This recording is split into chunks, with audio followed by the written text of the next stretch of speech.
Yo. Nggih nika setunggal mboko setunggal dipun pinangkani Mas Gading. Mau tes enten napa? Tembang kangen. Arnyal. Pripun? Oh, Nggih, monggo. Bakule telo juragane. Rene telone. Oh, delok teng YouTube niku. Wah, nggih. Niku Jos to, Pak? Jos. Ah niku. Jos. kula kepengin kepanggih kali jenengan. Ah niku pun ketemu gak sing napa. Ajeng kira kele nyanyi niku. Oh, tak kira arep ngopo, tugas aku wis siap. Dengar rungok kele nyanyi to, Mak? Oh, nggih. Nyawet to. Oh, ya jelas kudu.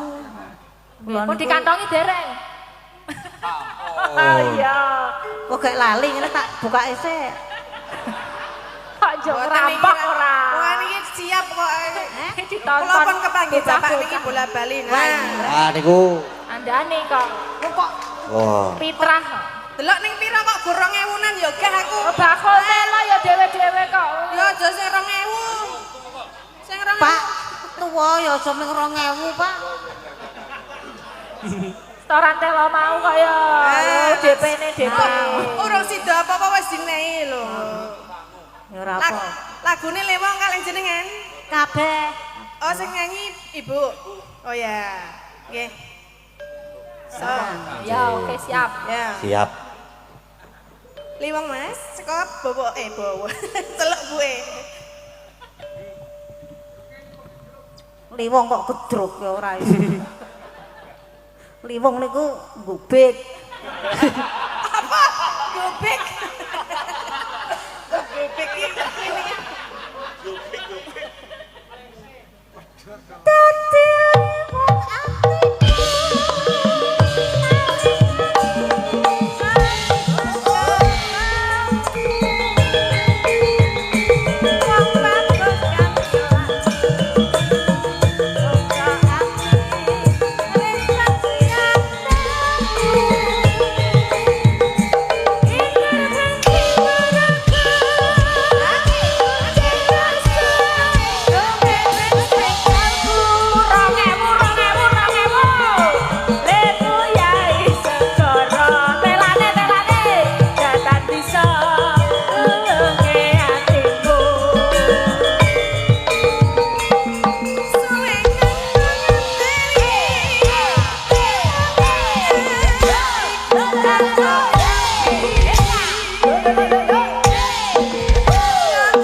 liwong Kok tasih joget, Pak? Mantep. Musiknya pun hop Pak jerat tasih joget niku. Iki ra sadar ngene terus kok ya. Dadi ki Matur dong 2000 meneh, 2000 meneh. Salembar. Soalnya ki- Alah alah. Lho Soalnya aku ki- mau pira ya? dia terpencot dengan wajahku dadi musiknya mandek bareng tetep ngene iki dadi ora ngerti iki wis sembuh ngono iki. Enom kok meng 2000. Oh ya Bu ya. Oh aku tuwa wis 50. Kalah we Tin. Lah iki tak jaluk 50 ra metu e. Engko ya. Pak tokke, Pak.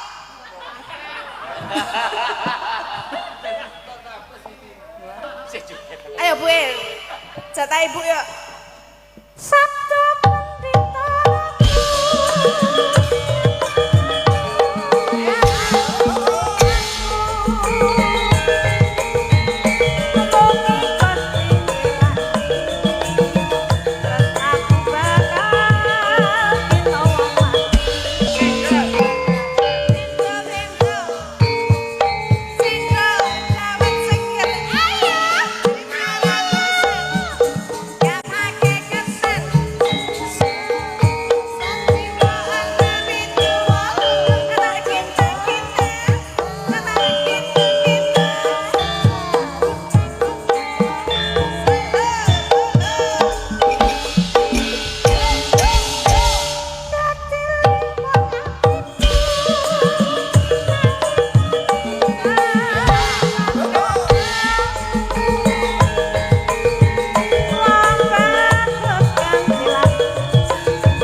isih nyanyi kok ngenyang nyangsen.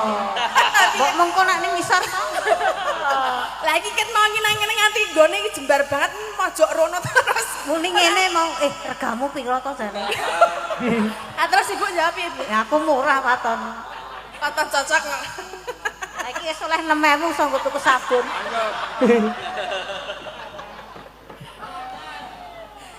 Ayo dintake Bu. Sabda pandita ratu. Dan gawe siseku. Oke Gusti langit. Tresnaku bakal cinta wa mati.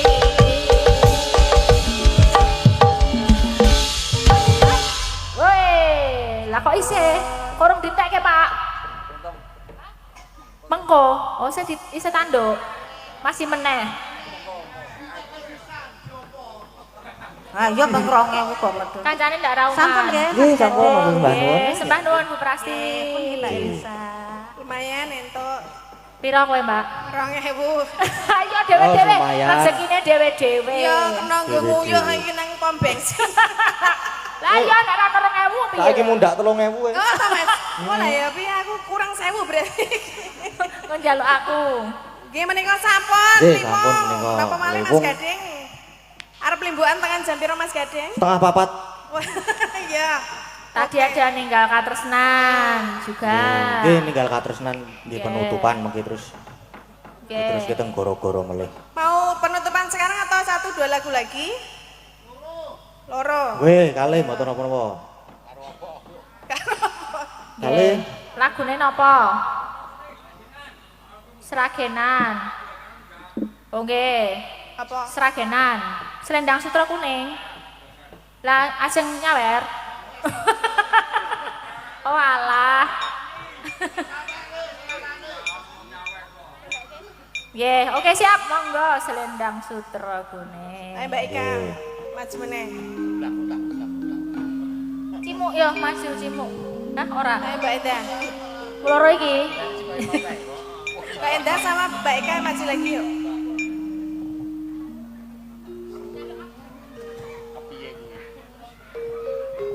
Siapa lagi aku?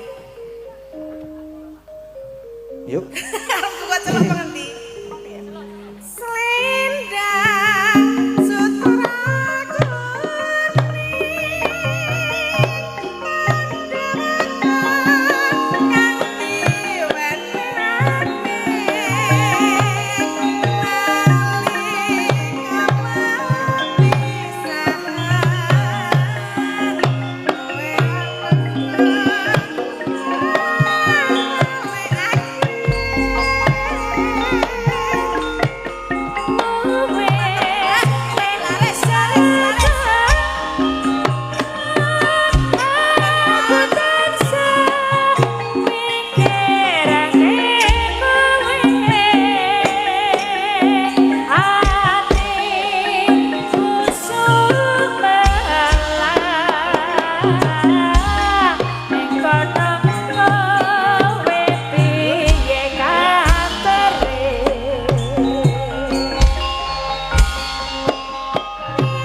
menika wah jan sedaya dikasih Dipun lho. sawer Nggih, matur dipun sembah sawer. nuwun mugi berkah barokah. Amin. Nggih, amin. Pripun? Oh, ajeng ngomong sethithik oh nggih. Nggih. Bismillahirrahmanirrahim. Terima kasih. Saya perkenalkan, saya alumni SMK Pangodiluhur tahun 9293 Wah, tepuk tangan dulu, Pak. Sinten Wah, menika luar biasa. pangapunten, Kalian Pak? Bapak sinten? dengan Bapak Suyono. Kemarin dulunya itu jurusan teknik bangunan. Nggih. Selamat untuk SMK Pangodiluhur, semoga semakin jaya Amin. dan Amin. sekaligus Amin. untuk membuat generasi-generasi yang jenius. Terima kasih. Matur sembah nuwun, Pak. Suyono. Nggih. Alumnus, Mbak. Alumnus. Sukses. Sukses. Nyawer. Lah yo ngono. Alhamdulillah. Alhamdulillah. Ora kaya bakule telo mau. Kaya piye to? Ku yo nyawere wong ki Ku yo nyawer kowe iki. Yo nyawer Nggih. yo Mas Gading.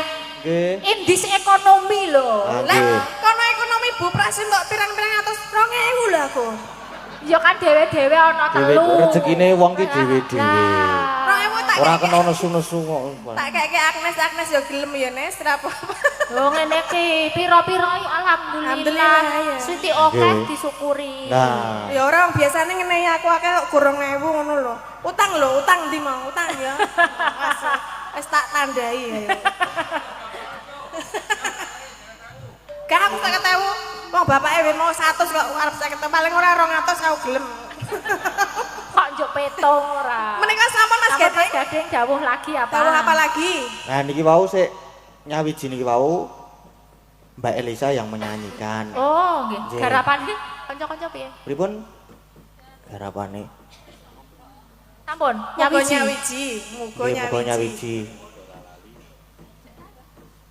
nyawiji. Sik. Woi, Itu Ubu. lagune Mbak Lintang sama Mas Gading ya? Oh, Lintang Kairo. Nggih, Nggih, nggih. lagune Dereng niku. saged kula. Mas Gading Saged. bisa. Aku lagi pun lali niku. Ya mangke Oh dipun iya kantos. belum. Nggih, Nanti ganti dikantos, ya. nggih. Belajar dulu aku. Nggih. Nggih. Tes enten apa mau? Niki lagu penutup dalam limbukan nggih. Nggih. Pak Bila mangke lagu-lagu ingkang dereng dipun pinangani wonten Goro-goro. adegan goro-goro Nggih, karena dipun niki pinangani nggih wonten dipun suwun goro-goro malih. anu nyuwune napa nggih bubare rada gasih. Oh, nggih. Lakone ya ben jangkep Mbak Nggih. Katin. Nggih. Ya, ninggal katesan Mbak Cimu, kita persilahkan. Ya, kita persilakan lagi. Iben dosa. Kabeh ora? Hah? Mau Kabeh semuanya apa satu? Lagi do menikmati ya. Wis Cimu wae yo Cimu yo. Wis Cimuk ger tok kan. iki. Cimuk tok.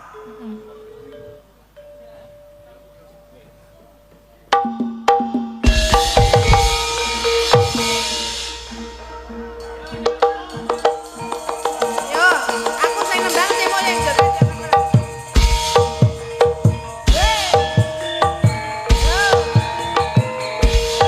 Tiru-tiru cimuk.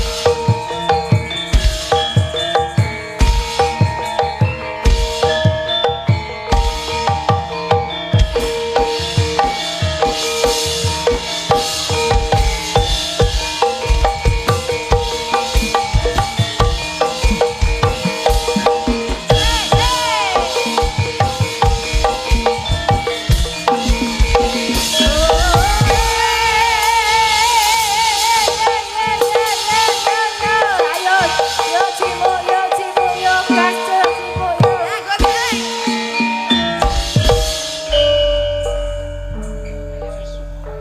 Warga laras dengan celeng wedoknya. Loh, nenek Jatilan nang Jogja no Jatilan celeng lo ya.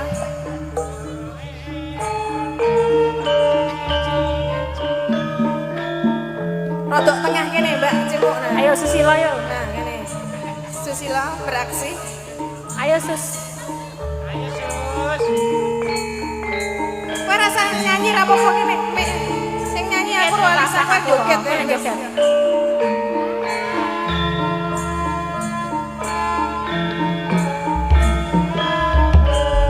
Sebarke Mbak. Aku jembar ya. Nangis sak jroning atiku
bisa kumpul kaya dueng ngene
ayo mu aja lali bawalengmu esok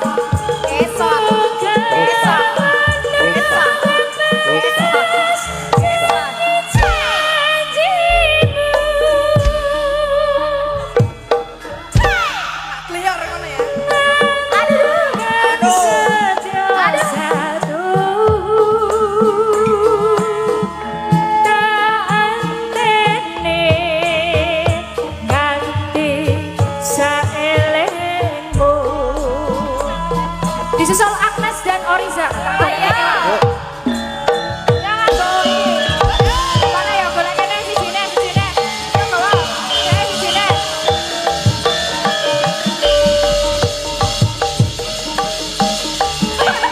Ya boy.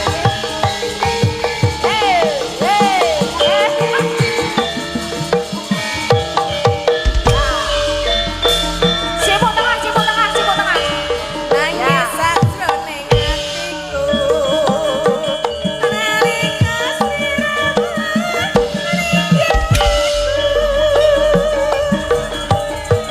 Apa sliramu ra aku kudu Karo sapa dasulun rino lan wengi uga pasti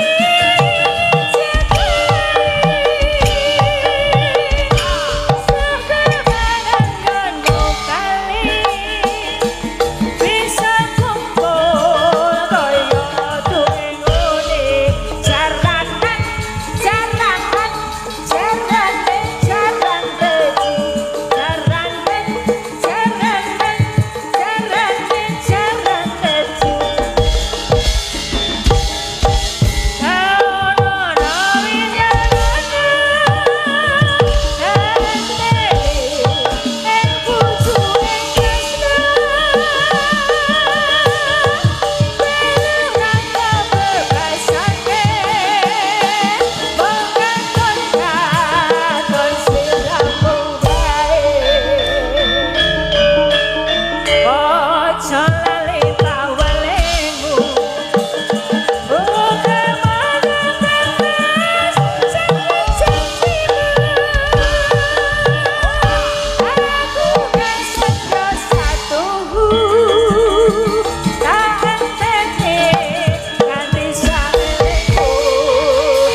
berat dunia. Ada apa itu? Cimuk, Agnes, Oriza dan Tatin Titot Elok. dengan Bobot. kowe urip kowe kok nyanyi dhewe. Lo beda ora kelasnya iku. Kok kei banteng. Kan dipaske dhewe-dhewe. Agnes yo wangune mau serigala. Oriza kok suntikan. Maune Oriza suntikan di Mas Gading langsung masrai motor, mohon ganti motor. Dhewe-dhewe. Iya. Ya.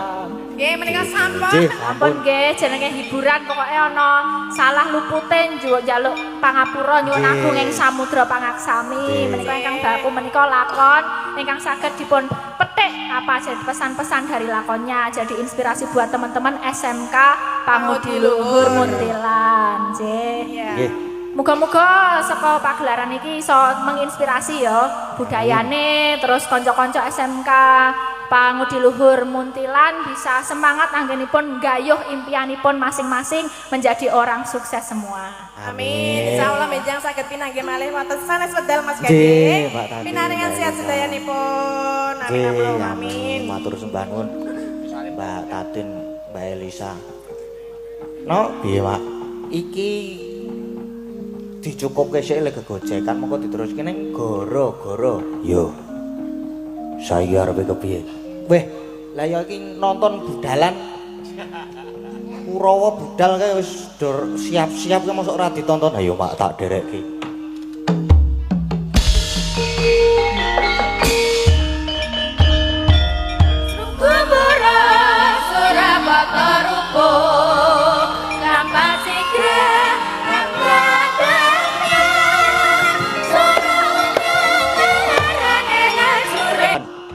Angusap punangkuku Pancanaka ning setake sabuke Gya Cemangkah ambabat Wonomarta Andungkarsra ageng-ageng ngrusak gumbul Amukah Gawa angrebaken Mandira Geng gumuruh swaraning candraning ati bisa ngubrahke sisining wana.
banjur lagune angin gugur anggrane kuno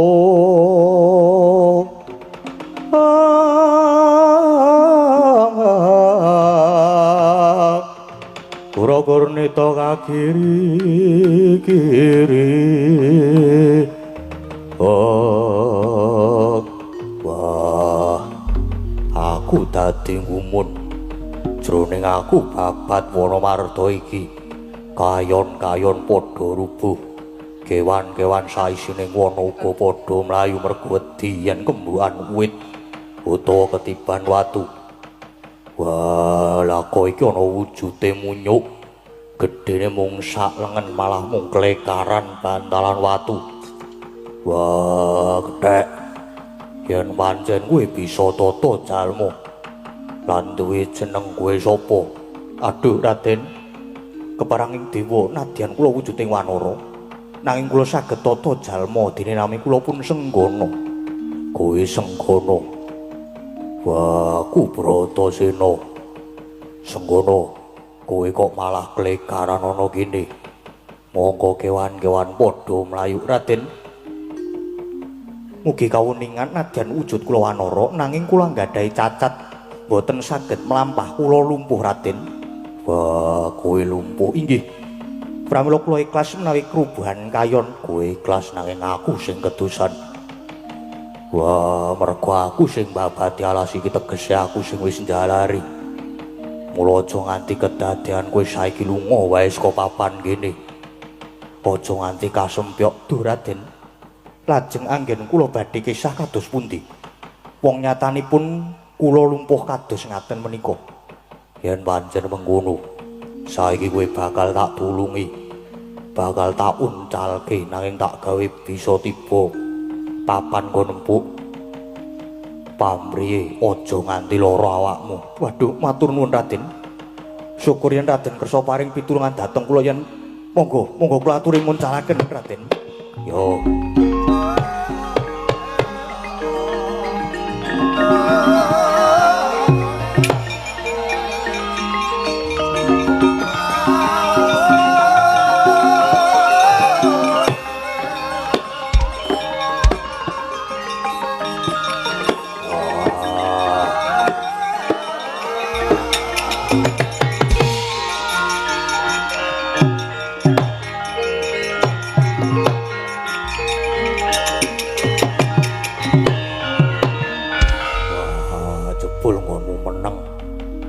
Kowe iki nggih mbala apa? Lho, lha wonten menapa Raden? Kowe aja pamer karo Bratasena. Wae ngatasé munyuk sak lengen wae tak junjung. Aku ora kuat. Mongko wit sak prangkul rong prangkul tak jebol nganggo tangan siji wae aku kuat. Wah, kowe aja pasang walat ya Raden. Kula menika namung munyuk alasan kok pasang walat. Wah, aja pamer. Apa rumangsane munyuk sing digdaya kuwi mung kowe dhewe. Wah, aku ya duwe sedulur wujude kethek putih jenenge Anoman. Wah, kowe tak kandhake dulurku Anoman mesti kowe bakal kewirangan. Anoman mesti luwih ampuh lah adalah adikku di Yai Bratasena.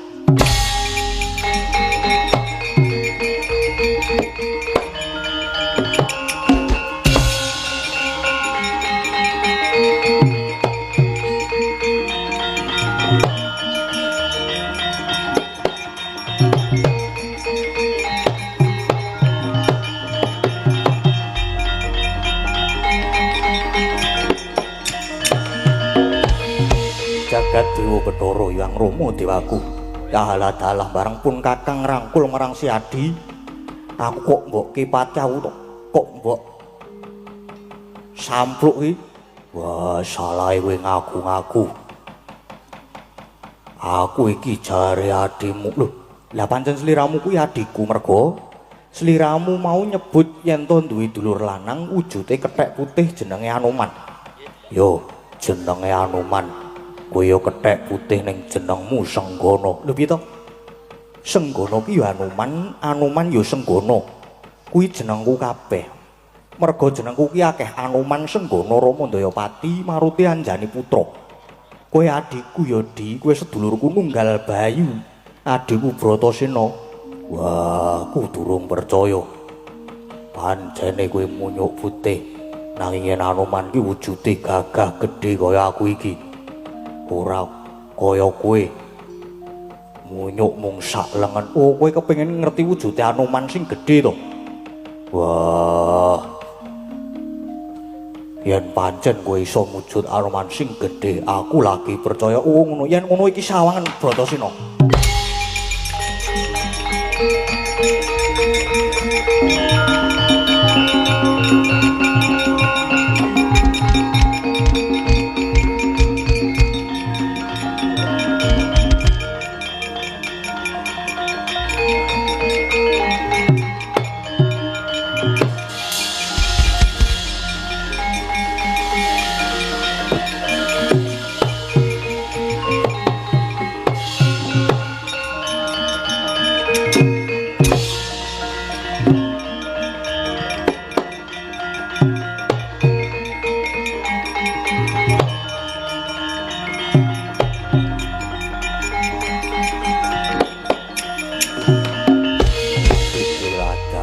Bratasena sawangen.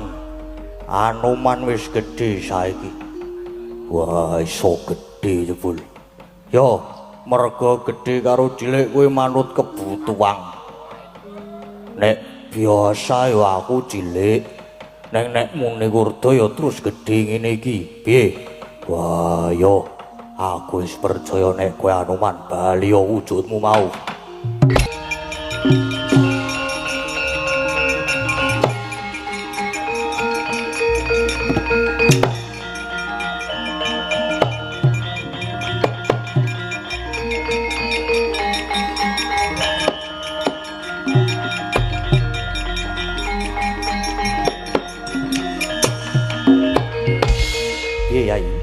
Wis percaya to nek aku ki Anoman ya kakangmu? Yo, aku wis percaya. Saiki gage kowe lunga. Lho. Kok lunga piye gawe ketemu kok kon lunga? Mergo aku lagi ana pakaryan. Babati Wonomarta iki Udi, pancene aku sengaja ngadang ning kene iki. Mergo aku ngeman karo si Adya Jonggok Bacut ya Di, mergo alas iki alas gawat kaliwat angker wingit kepati aja mbok bacut ya Di Bratasena. Wah, perkara bungah susah tak sandangi Dewi Sumingira. Kowe ora usah melu-melu perkara iki tak babatani Dewi alas iki.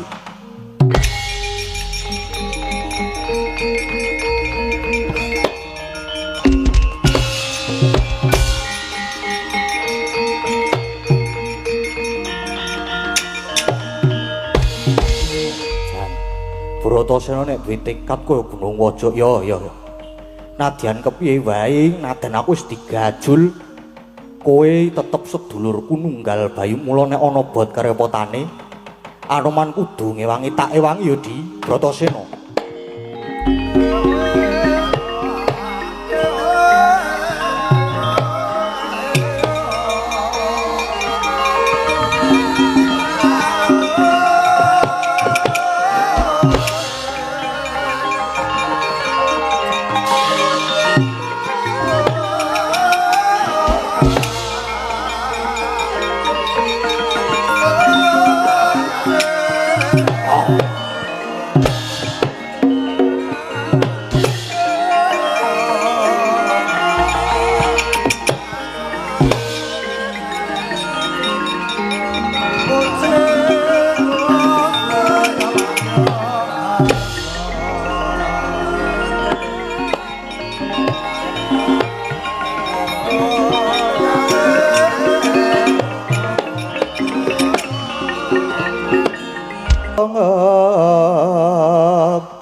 Bawana Gana Margana. Oh, bujleng iblis lanat padha jek-jekan. Oh, ladalah. Lah kok dadi negara Martani iki geger kaya ngene iki ora karuan. Beteng-beteng baluwerti padha rubuh. Inggih Regyanawati. Menika malah kathah para wadya ingkang sami krubuhan beteng kados pundi menika? Wangune iki ana titah ingkang salah gawe wani mlebu kene. Sing sejatine beteng-beteng padha rubuh. Kuwi dikira wit balwerti kuwi. Mbok menawa dikira wujute watu.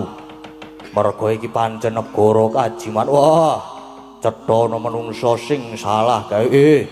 Wadya bala kajiman kabeh wae. Mara gage prapakana manungsa salah gawe iki ngesuake dawuh ayo kanca budal-budal.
Dongeng enthek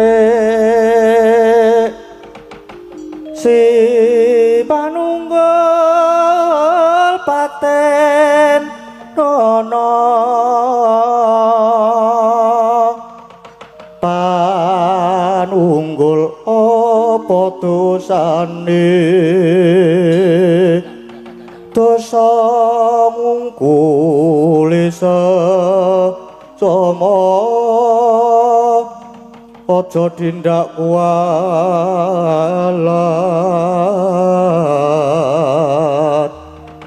lah iya bener kanamu lali sumber katiwasan dalah gawe rusak papan dunungku tak kira ya menungso jebul mung wujude kethek putih. Yen pancen kowe munyuk bisa omong lan duwe jeneng, kangge ngaku kowe sapa? Takon nglawan aku. Anoman ya senggono balik takon kowe sapa? Wah, iso ngomong tenan. Jeneng Anoman ya aku Tumenggung.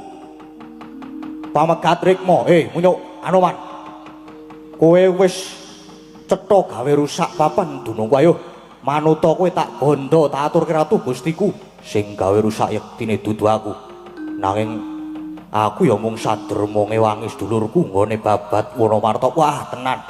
Ngertine papan iki dikira alas, ngerti yo? Yen sejatine iki negara kajiman, ya iki negara mertani, mbuh ora idep. Bakune iki alas bakal dibabadi kuyasa negara munyuk elek. Manuta tak bondo yen pancen iso. Bondo bandan Anoman. Budya tak sembadani munyuk elek kakehan wus. Tiban tangan pecah sirahmu Sinolena Prabing Lampus sampai katrikmu.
siramu.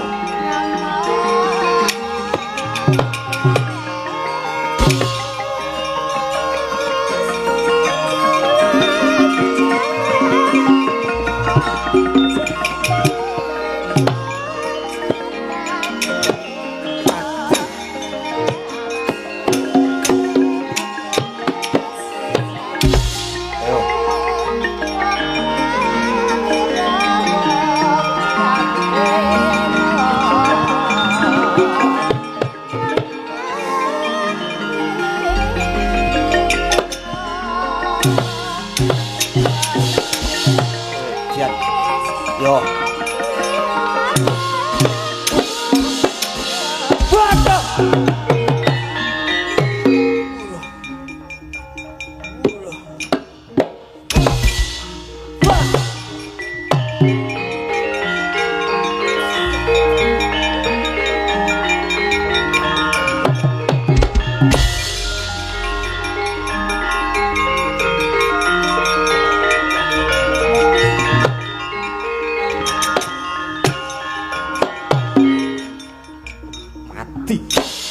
Cocok tuh enggak, udan itu enggak.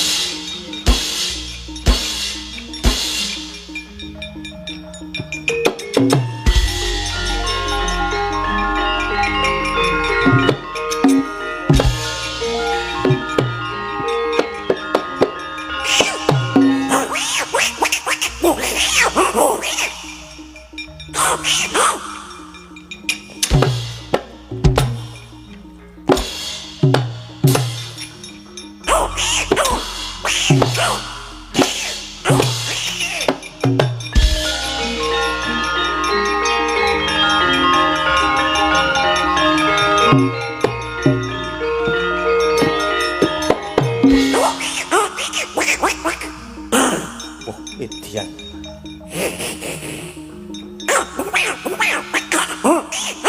Wah, Edian munyuk candak. Edian. Iya.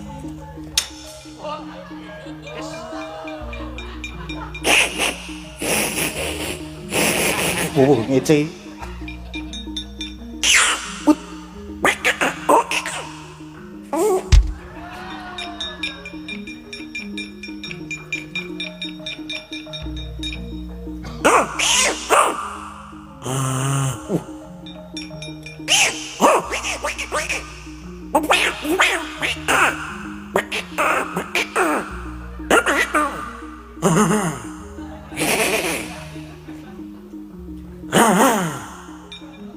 Blayer kok ya.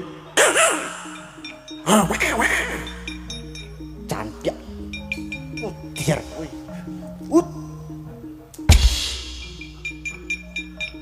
Mbok elok iki. Semangat Kang Warjo.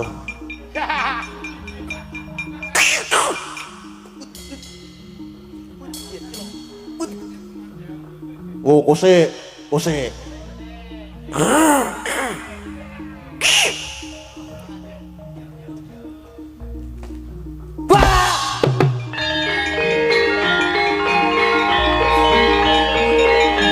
Ayo maju.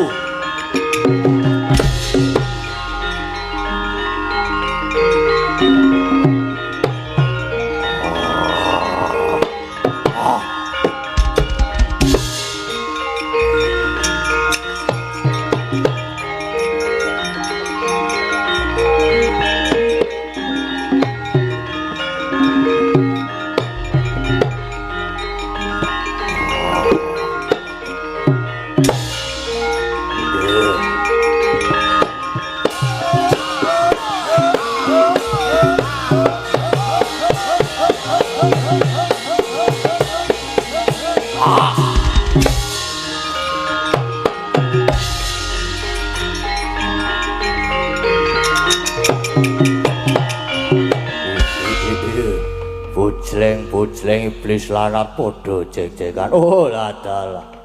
Iki menungso sing salah gawe. Wani ngrusak negaraku. Wong gagah gedhe kowe sapa?